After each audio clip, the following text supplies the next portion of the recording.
Now that we've seen a lot about vector fields and line integrals, we can take notions from both of these to have some more in-depth conversations to conservative vector fields. So let's recall quickly what a conservative or gradient vector field is. If we have some vector field f, so maybe we can say f equals PQR, where P, Q, and R are all functions of three variables, say. Then F is conservative if there exists a scalar function f such that our vector field f is the same as the gradient of this scalar function here.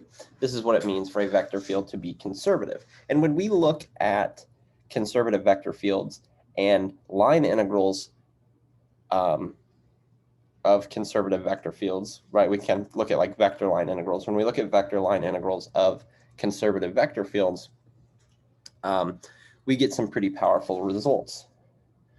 And first, we just need some background information before we can start to talk about some of these results. So let C be a curve parameterized by, let's say, R of t for t between A and B, right?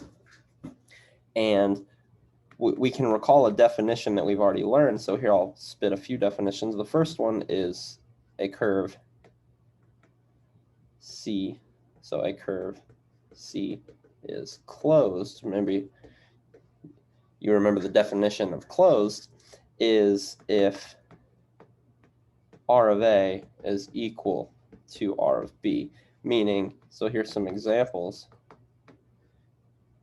meaning, say here's R of A, here's an example of a closed curve, right? Here with no self-intersections, but you can also have a closed curve that self-intersects. So another example could be like, here's R of A, and then your curve does something like this. Maybe. Let's make this piece a little more smooth. It kind of looks like there was a sharp turn there. That's not what I want. So something like this, where, again, we have R of A equals R of B, but we have these points called self-intersection points or self-crossings, right? And there is a definition for these types of curves as well. So the next definition I'd like to give is a curve C is simple here if C has no self-intersections.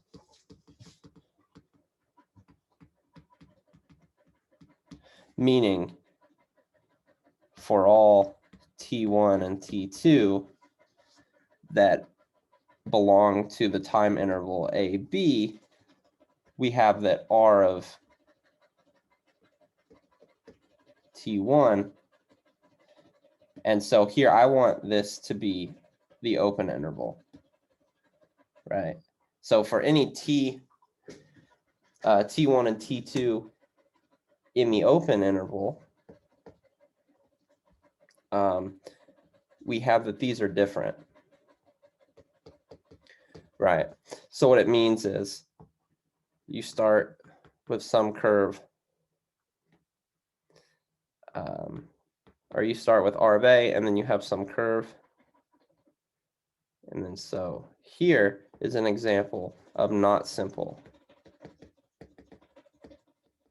But it's closed, right? This is still a closed curve, but it's not simple because, there were two time values here that take on the same point, which is what I mean by, like here, R of T1 is equal to R of T2. And an example of a simple not closed would be something like just a segment, right? So here it's not closed because R of A and R of B are different, but you can see it's simple because no 2 points within the open interval A to B, no 2 points take on the same value, right? And then, lastly, you could do, well, I mean, you could have not simple and not closed. Something not simple and not closed would be like a wire with a loop in it, right? This isn't closed because the endpoints are different, and it's not simple because there's a self-intersection point. And then lastly, you could have something that is both closed and simple, which is basically a deformation of a circle, right? Closed and simple are basically deformations of a circle because they can't self-intersect and they must have identical endpoints, right? It must start and end at the same spot. And so these are like circle deformations.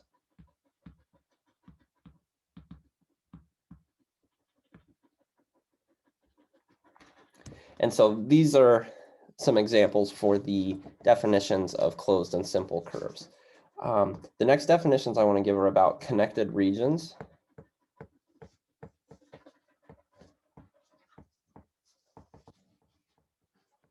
So we say a region D is, and the book just uses connected, but this is really path connected. So I'm going to say path connected if for any 2 points, say P1 and P2, that are inside this region D, there exists a path, we'll say gamma, such that gamma starts at P1 and ends at P2, where gamma is a subset of D, meaning the entirety of the path gamma belongs to D.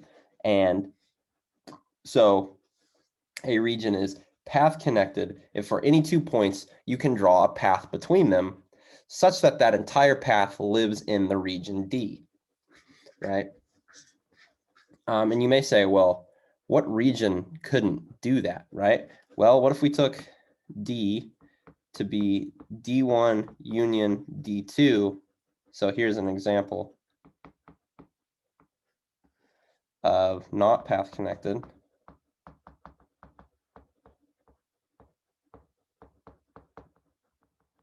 Right, not path connected, where it's just like D is the union of 2 disjoint regions, like D1 and D2 here. But this whole thing is the region D. And so I could pick a point here, P1, and pick a point P2 over here. Well, there's no way for me to get from D1 to D2 without leaving this region D, right? Everything in red here is not part of the region, and I can't draw a line between P1 and P2 without crossing through the red, right? And so that's an example of a not path connected region.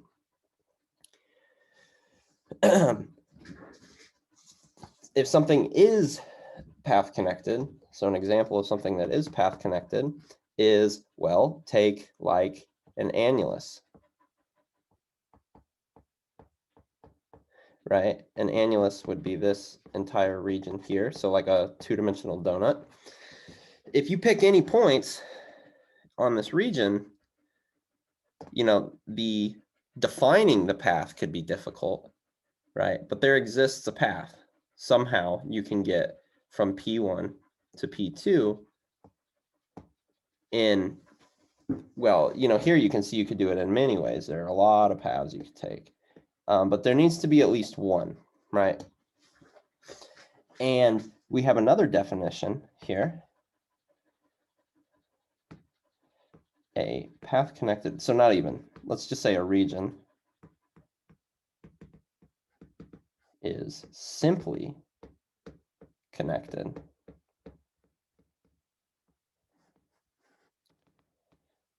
if any path gamma entirely in this region, again, right?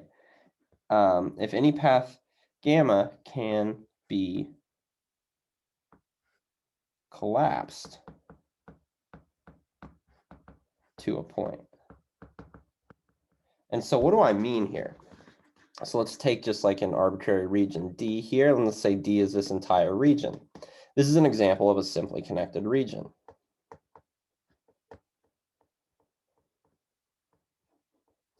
Why is this simply connected? Because take any path here.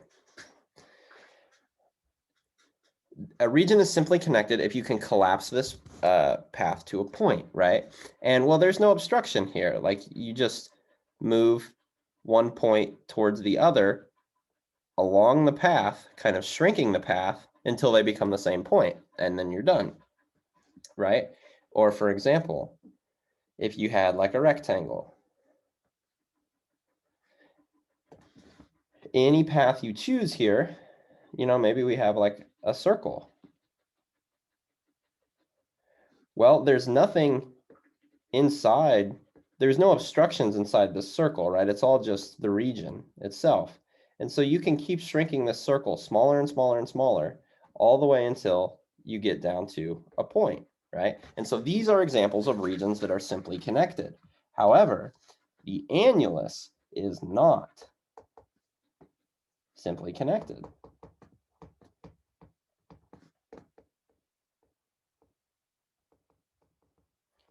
Why is an annulus not simply connected? Because we can, between any 2 points, we can draw a path, right? So you would say, okay, well, if you have a path, then just shrink it, right? And it's true, any point, any paths that are not closed, we can shrink in the same way we did here, right? You just like kind of move one particle along the path, shrinking the path as the particle moves. You can do that for this. And in fact, if you have a closed curve, you can shrink it. You can shrink the circle all the way down to a point, just like we did for the second example of a simply connected region.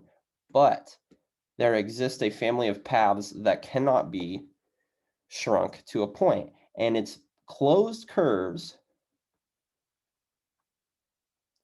whose interior contains the middle of the annulus, right?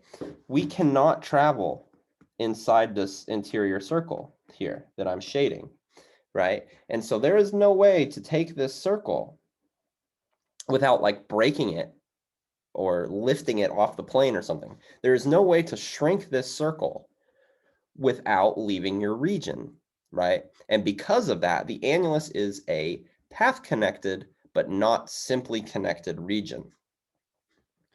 And the reason we're going through all these definitions is because these matter for the fundamental theorem of line integrals, and they matter for like our talk about conservative vector fields. And then in the next set of, or in the next lecture, which is over a very important theorem of calculus called Green's theorem, we have to look at this over simply connected regions.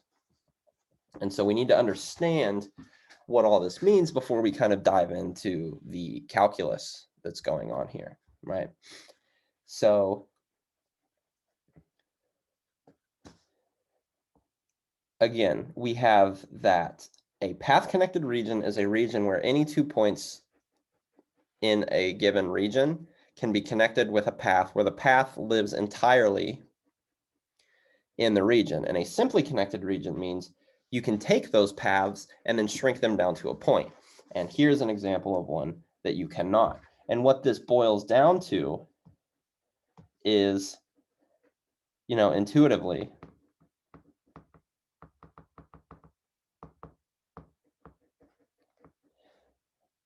well, at least in R2,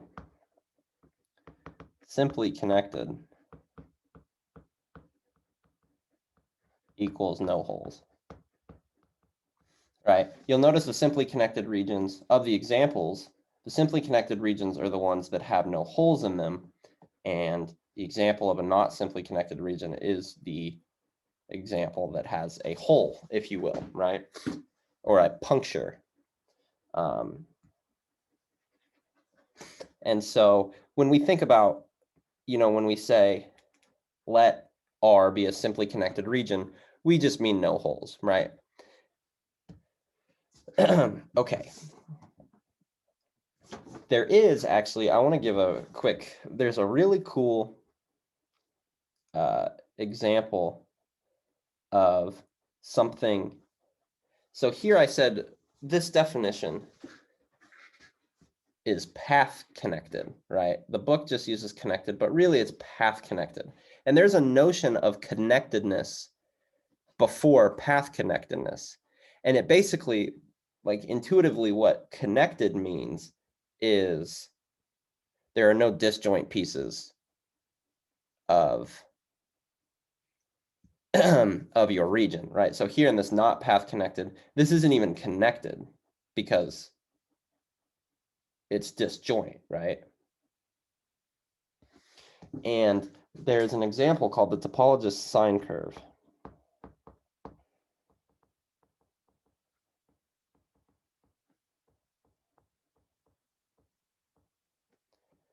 So if you're wondering,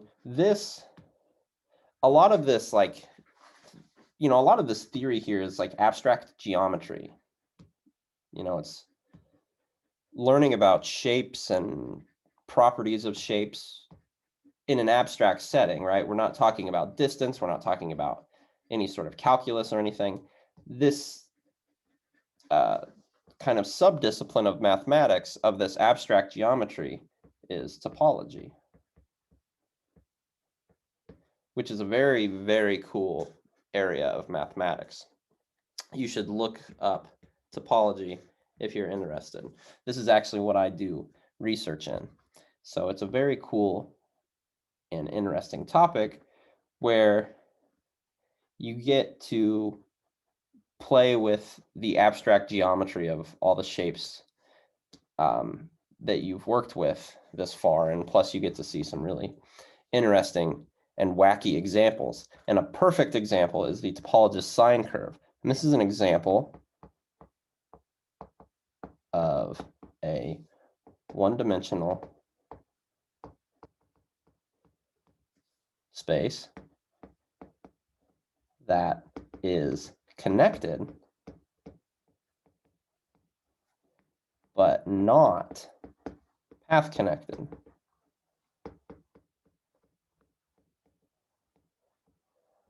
So it's, again, for now, what we need to think about connected as is not being disjoint. Like if you have two disjoint subsets, right? So it's like D equals D1 union D2 and D1 intersect D2 is empty, right? This is our idea of disjoint, using that the intersection of the two is non-empty, right?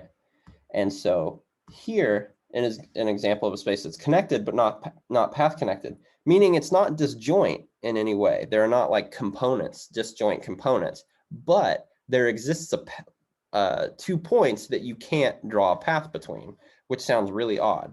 And actually, the space T is the space y equals sine of 1 over x such that x lives in 0 to 1, where 0 is included but 1 is not included.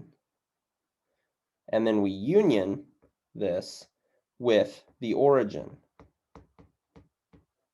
So what this means is you take the curve sine equals, or y equals sine of 1 over x plus the origin, right? And so what this looks like is, say out here at 1, we get the curve sine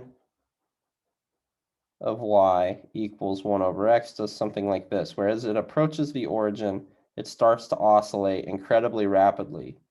And in fact, you can't, x equals 0 is undefined because you get sine of 1 over 0, right? And so this function oscillates infinitely many times as it approaches the origin, but it never gets to the origin. And we include the origin, right? And because of this, because we include the origin, and this is infinitely approaching the origin, this is a connected space. There is nothing disjoint here. But you cannot take a path that starts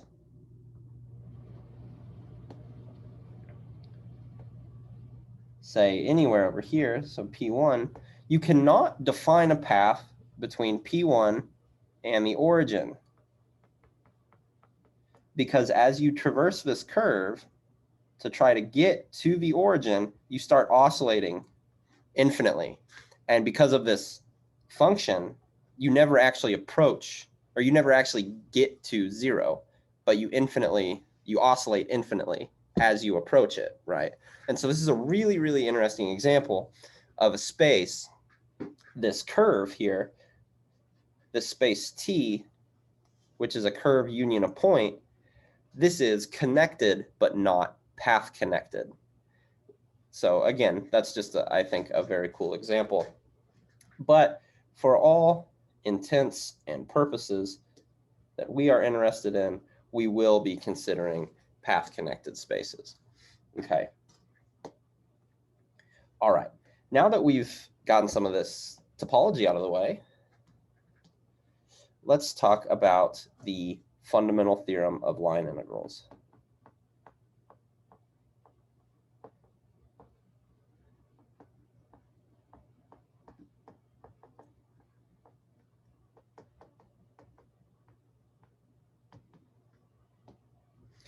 So we have the fundamental theorem of line integrals here. You remember the fundamental theorem of calculus. So the fundamental theorem of calculus says that the integral from a to b of the derivative of some function f of x dx is that function evaluated at the top bound minus that function evaluated at the lower bound, right? This was the fundamental theorem of calculus, saying if you have like the derivative, if you're taking the integral of a derivative, well, then you just evaluate the function that you're taking the derivative of. You evaluate this at the endpoints, take their difference, and this is what you get, right? It's basically saying you plug in the antiderivative at the endpoints. And we have something similar for line integrals. So let's consider C to be a piecewise smooth curve where we can say, like, let's say C equals R of t such that A is between t and B, okay? Then we want to calculate, let's let F be a conservative vector field, right? And remember, what does a conservative vector field means? It means there exists a scalar function such that F equals the gradient of F, right? And so if we look at a vector line integral over this piecewise smooth curve C of a conservative vector field, well, we know then we can express this as the gradient dot dr, because f is the gradient when when capital F is conservative, right? And let's remember the definition for a vector line integral. Well, this is the integral from a to b of the gradient of f of r of t, right? You plug the parameter into the vector field, and then it's dot r prime of t dt, all right? By definition of the vector line integral, this is what we get. But let's take a look at this value for a second. This looks familiar to me. Well, what if we were to take the derivative with respect to t of f of r of t, right? This is f of r of t is going to be a function of t, right? But r of t is a vector valued function. And so because of that, we have to use the chain rule here, right? This is a function of a function. We have f of the vector valued function. And so we have to use the chain rule here. And what's the derivative of the outside? Well, the derivative of the outside without changing the inside will have to take gradient, right? And so that's the gradient of f of, you leave the inside the same, r of t. And then times the derivative of the inside. And the derivative of the inside is r of t. So this is r prime of t, where this is our dot product, right? We know we have the chain rule for vector valued functions, but here this is dot product. So what all this means is this piece of information up here that I've discovered is our vector line integral. So we have gradient of f dot dr, which was the integral from a to b of f of r of t, sorry, gradient of f of r of t, dot product r prime of t dt, which we just learned this entire piece is actually the time derivative of f of r of t dt. And now is where we will call on the fundamental theorem of line integrals, right? Or the fundamental theorem of calculus. I erased it, but it said when you have the derivative of a function and then you take the integral, well, what this is by the fundamental theorem of calculus. What this is you evaluate the inside function at the endpoints. So f of r of b minus f of r of a. And so we have the fundamental theorem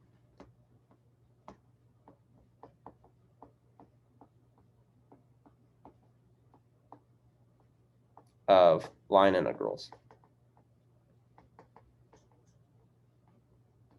Or you could say 4, honestly, because, you know, it's still the fundamental theorem of calculus, but we're using it for a line integral. And it's to say that the integral of the gradient of f dot dr is the same as f of r of b minus f of r of a. And this is the fundamental theorem of line integrals. And it's very useful and very important because you can see how much simplification we have here, right? We don't have to take any integrals. We don't have to do any, you know, the only thing we have to do is still parameterize our curve C, because we need to know the bounds A and B, and then we also need to evaluate the parameterization at the bounds, right? And so let's see an example here. Let's calculate the vector line integral of vector field F, where f of x, y, z is the following vector field. 2x natural log of y in the x component, x squared over y plus z in the y component, and then in the z component we have 2yz, where the potential function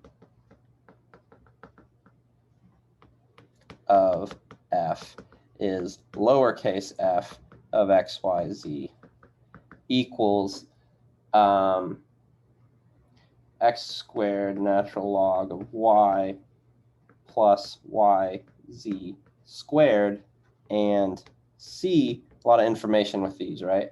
C is parameterized by the curve, or C is the curve parameterized by r of t equals t squared t for t ranging between 1 and e. Okay, a lot of information here. So we want to calculate this integral using the fundamental theorem of calculus. And you see, you could calculate this without using the fundamental theorem of calculus, because you have your vector field here, you have your parameterization, you could still, so what would you do, right? You would find the derivative of r of t. So it'd be like 2t, 1, 1. You would find f of r of t, and so you would plug the parameterization into the vector field. Then you would take the dot product with the derivative. Then you would have some integral to set up. Then you evaluate the integral. Knowing the potential function means this is a gradient or a conservative vector field. And when we have a conservative vector field, we can use the fundamental theorem of line integrals, which says that this integral is equal to f of r of b minus f of r of a, right? Well, what's a and what's b? It depends on our bounds, right? And t is bounded between 1 and e. So this means we're looking at f of r of e minus f of r of 1, which is, if you plug in these bounds to the parameterization, well, r is t squared t and t. So if you plug in e, that's going to be f of the vector e squared e, right? Minus f of the vector. Well, if you plug in 1, you'll get 1 squared, 1, 1. So 1, 1, 1, which is really, just f of e squared e minus f of 1, 1, 1. Now we plug in these points here. Well, we have f is x squared natural log of y plus y squared z. If we plug in y equals e, the natural log, so let me copy this down. Remember at the bottom here, let's say f of x, y, z was x squared natural log of y plus y, z squared. If we plug in the point e squared, e, and e, well, we're going to get e to the 4th times 1, because natural log of e is 1, and then minus, for the second term, plus yz squared. So we have e times e squared, which is e cubed, and then minus, if we plug in 1, well, natural log of 1 is 0, so that first term vanishes, and the second term will be 1 times 1 squared, so 1, and it looks like we'll get e to the 4th plus e cubed minus 1. And notice this was much easier to compute than setting up the standard definition for a vector line integral, which involves looking at the vector field with the parameter plugged in, and also taking the derivative of the parameterization, then taking the dot product, then taking the integral, right? And so you can do all that, and maybe for practice you should take the long way home and verify that you'll get the same answer. Okay. So now what I'd like to talk, so let's make a definition here. Let's say F is a vector field with domain D. We say F is path independent. F is path independent if the vector line integral over a curve C1 is equal to the vector line integral over the curve C2, where C1 and C2 have the same endpoints. And so what do we mean for a vector field to be path independent? Well, let's take endpoints P1 and P2. We take some path C1, right? There's a vector field, there's an underlying vector field F here. Maybe it's, or let's draw it in a different color. Let's use green. So we have some vector field, maybe behaving in a certain way, right? Somehow. And this is our vector field F. This vector field is called path independent if, well, if you integrate from P1 to P2 along this path C1, it's the same as integrating some other path. So maybe this is C2. If the work done to make a particle travel from P1 to P2 along any path between P1 and P2 is the same, then we say it's path independent. And there's a nice theorem now that we can state is F conservative. So if we have a conservative vector field, this implies that F is path independent.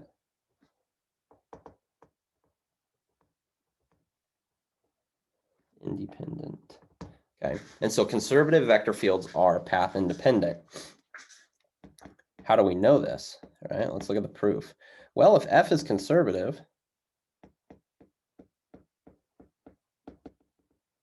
then that means there exists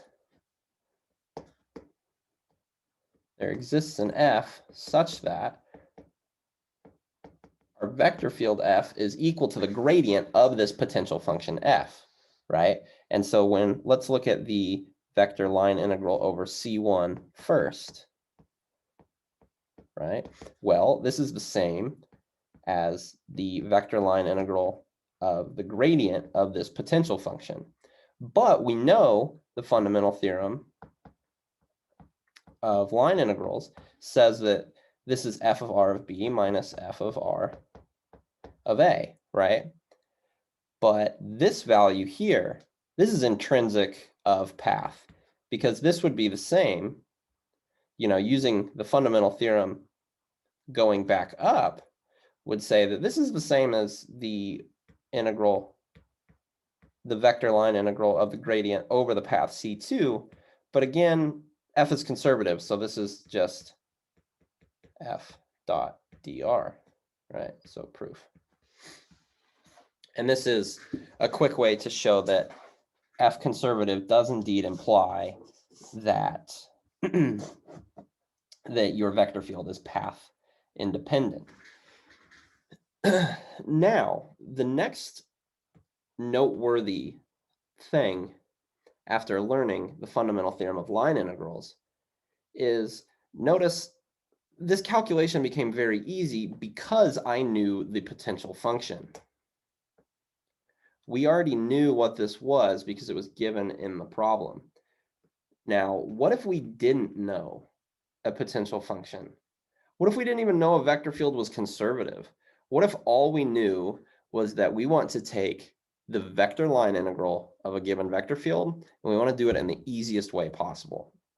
And the fundamental theorem of line integrals is pretty easy. And so if it's applicable, then we should definitely use it, right? You can see it's not applicable for non-conservative vector fields because you can't express it as the gradient of some function. So knowing what the potential function is a big deal, right? This made the computation that much easier. If we didn't know it, well, then we should be able to find it. So we can find, so finding potential functions.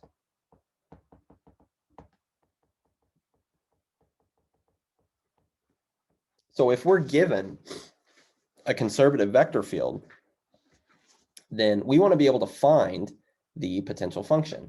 And so how do we do this? Well, let's start by letting f be a conservative vector field.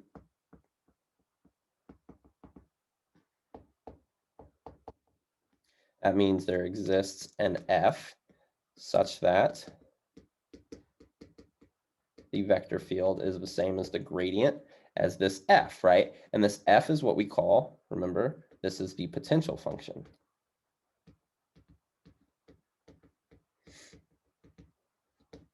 And how do we find this? How to find f? Only knowing the vector field, right? And so this just claims that there exists an f. It doesn't tell us what it is. It just says it's there, right? And so we need to find what it is. How do we do this? Well, let's think about what it means for a vector field to be conservative. If a vector field is conservative, then it's the gradient of some function. And if it's the gradient of some function, then we can express the components as, say, like the partial derivative with respect to x of this unknown potential function and the partial derivative with respect to y of this unknown potential function. Now, since we know what f is, we know this unknowns, we know this mystery function's partial derivatives, but we don't know the function itself. And so how do we go from a derivative to a function? We integrate, right? And so here's an idea. So what do we know, right? What's known is this function's partial derivative. So we know f sub x and we know f sub y. And the idea here is that to obtain information about an original function from its derivatives, what you want to do is integrate. And so we need to take the integral of the x partial derivative with respect to x. Notice when we're looking at the x partial derivative, we integrate it with respect to x. And this is going to give us something, right? We're going to get like g of xy, and then plus, we're integrating this with respect to x. And if you think about this equality in the opposite direction, if we were to start with something over here and take the derivative, what we should get is this integrand right here, right? Well, if we get this integrand, taking the derivative with respect to x over here would not show any sort of terms on the right-hand side that were purely functions of y, right? This is independent of x. Just like how when you integrate f of x dx, in the single variable case, we got like capital F of x plus some c, because when you take the derivative of f of x plus c, you get just f of x, right? When you take the derivative. But when you integrate, you may be missing this plus c. Well, the same thing is true for the multivariable case, but now it may be missing a function of a variable of y instead of just a constant, right? It could still be missing a constant, but what we'll do is just group that in with the h of y there, right? That will include also like the plus c for us.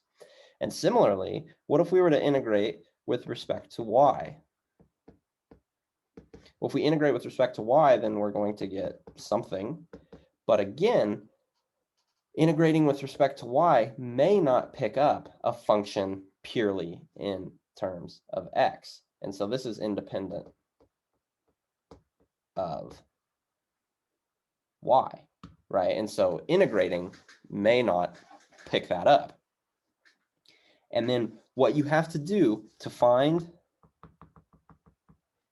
the potential function f of xy, you have to play a matching game, basically.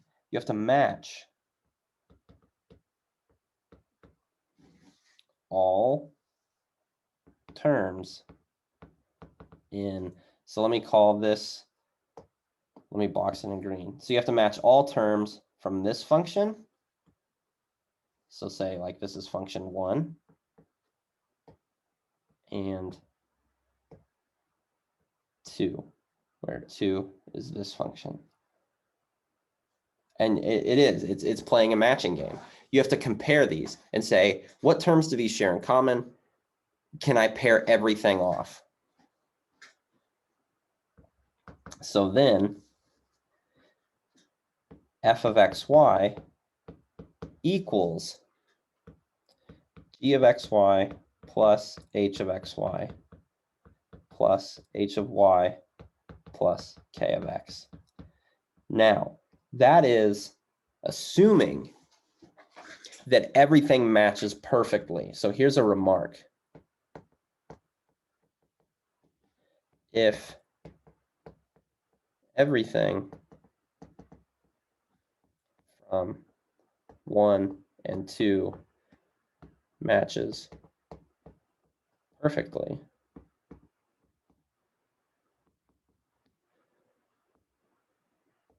f equals blah, blah, blah, right? We showed what it was.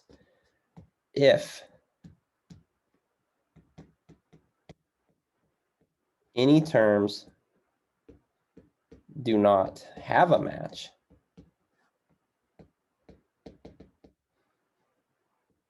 this potential function does not exist.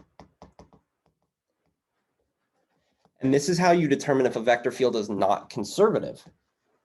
Well, this is one way to determine if a vector field is not conservative, is if you look at the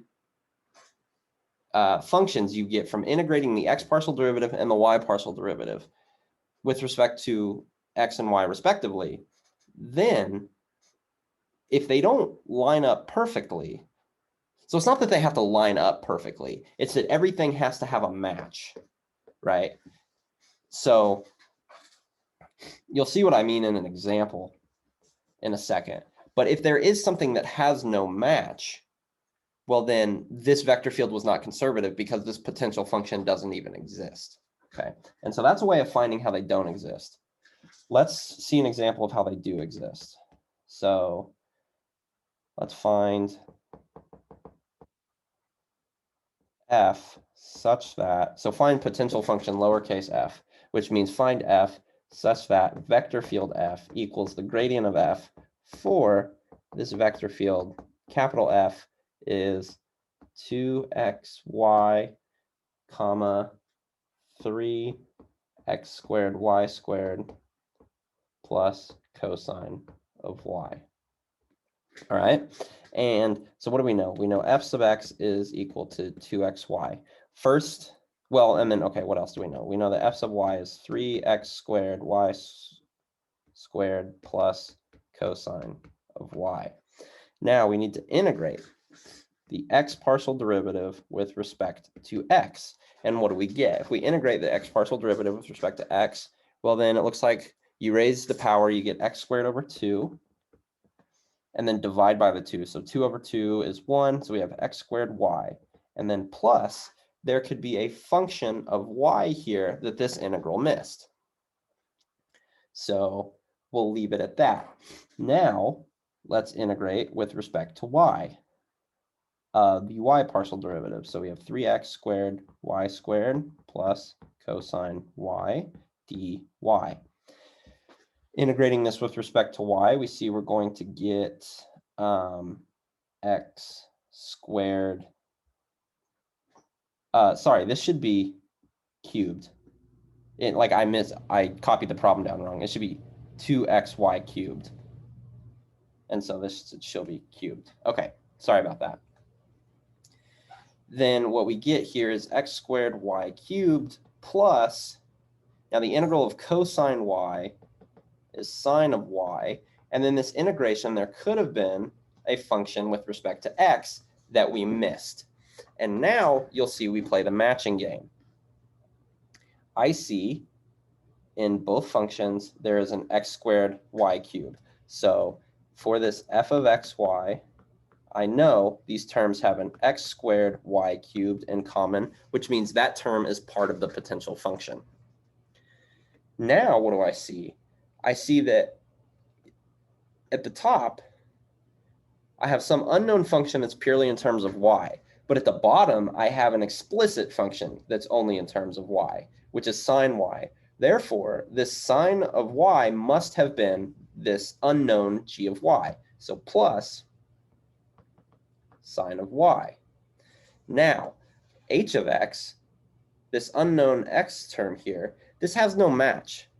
But you can pull a really cheap trick and add a plus 0. Then h of x matches with 0.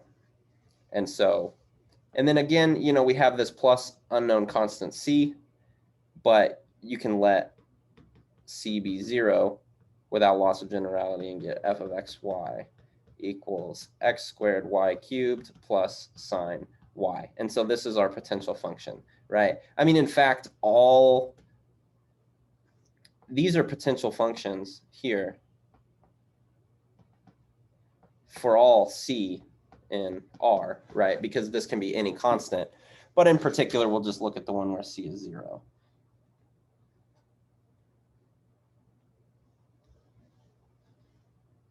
Okay.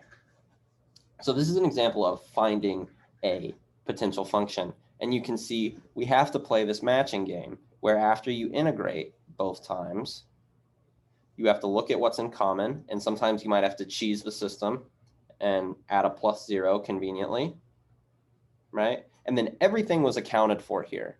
And so that means that because everything is accounted for, this potential function did in fact exist. And so if you ever had something where it was like, you know, after you integrate f sub x, let's say you got like x squared y cubed plus sine of xy plus y, and then when you integrate f sub y, you get like x squared y cubed plus like, so let's say plus like g of y here, right? And plus like h of x. And then here was plus like cosine x or cosine y, right? Here you could pair cosine of y with g of y. But then when it comes down to h of x, well, you could try that cheap trick of pairing it with 0, but then you have this sine of xy unaccounted for. And then you notice you can't pair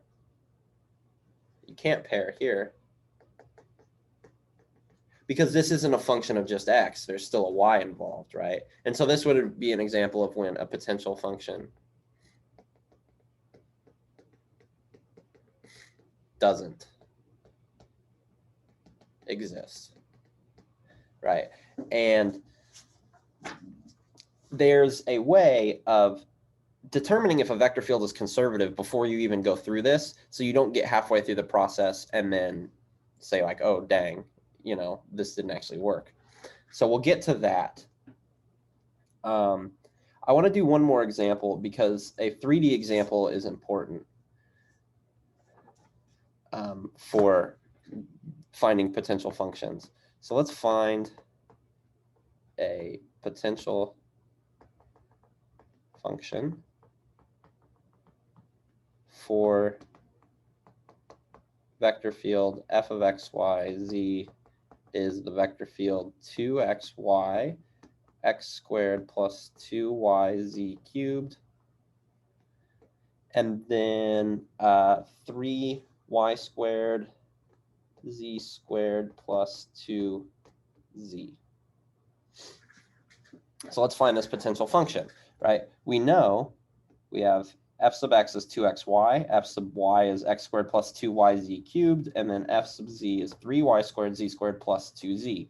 And so we need to integrate 2xy with respect to x. We need to integrate x squared plus 2yz cubed with respect to y, and we need to integrate 3y squared z squared plus 2z with respect to z. And so now there's 1 degree of difficulty more because our matching game has added another row of things to match, right? And so let's integrate here. If we integrate with respect to x, it looks like we're going to get x squared y. But now, since there's 3 variables, integrating with respect to x could be missing a function of y and z, right? Now this could be missing a function of 2 variables. So we have to include this unknown g of yz. Let's integrate the y partial derivative, or let's integrate the y component with respect to y, right? And so we have, looks like we're going to get x squared y, and then plus, integrating with respect to y is going to give us y squared z cubed. And again, integrating with respect to y, we could be missing a function of x and z because these variables are constant with respect to y. And so we have to include this unknown h of xz here. Lastly, let's integrate the third component with respect to z. With respect to z, it looks like we're going to get y squared z cubed plus z squared. And then when we integrate with respect to z, we could be missing some function k that's of the variables x and y. And now let's play the matching game. I see an x squared y here, and I see an x squared y here. I don't see an x squared y in the bottom term, but I do see an unknown function of the variables x and y. Therefore, k must have been x squared y. And so for f of x, y, z, we know that x squared y is part of this potential function. Next, I see a y squared z cubed in each term. I do not see, however, a y squared z cubed in the top equation, but I do have some unknown function of y and z. Therefore, y squared z cubed must have been this unknown function g of yz that my integration missed. So y squared z cubed. And then lastly, here, the only 2 things I have left are a z squared and an h of xz, right? Well, h of xz, this function here, z squared, is a function of x and z where x is not available, right? Like where x isn't showing up. So we have really, this was actually some like h1 of z because it's constant with respect to x, but we can still pair it. And so we get plus z squared because we have the right variable, right? Or if you'd like, this is to see it more explicitly. If you're still like, I don't like that. This is x to the 0 times z squared because x to the 0 is always 1. And this is a function of x and z. And so you can think about it like that. And so this was our potential function. And again, if there was something that was not accounted for here, then like if there was something we could not match between all these equations, then this potential function would not exist. But there is a way to make sure that you will be on the right track before even attempting this. We have this theorem that I'm going to close the video with here. And it says F, which is the vector field PQR, is conservative if and only if we have the following cross partials condition. You remember the cross partials. So this is a cross partials property.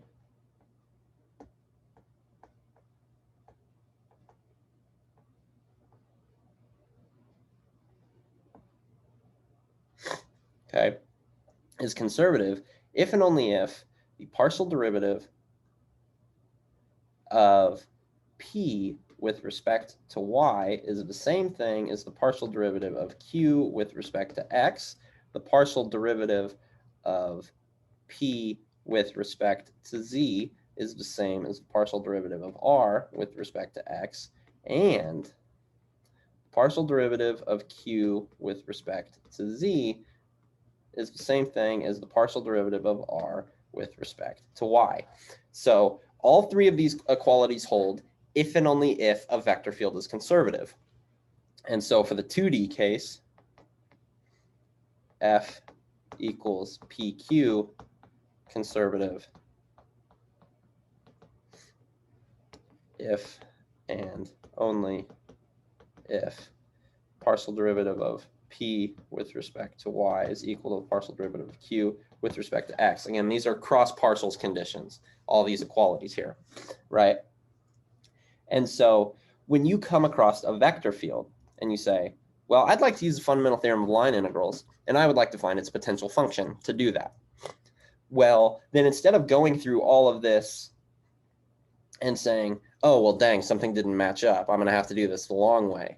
Before doing that, you can test these equalities. If all of these equalities hold with your vector field, then you say, okay, this is conservative. I know a partial or a potential function exists, so I can go ahead and do this method. If they don't, if any of these fail, then you say, this isn't conservative. I can't use the fundamental theorem of line integrals. I better just compute this the long way, because that's the only way I'll know how. And so this theorem for the cross partials property of conservative vector fields, it can be very time-saving in the long run. Okay, so this is where I'll end our discussion for conservative vector fields and line integrals over conservative vector fields. Next, we will talk about a very important theorem of calculus called Green's theorem. So I will talk to you guys then.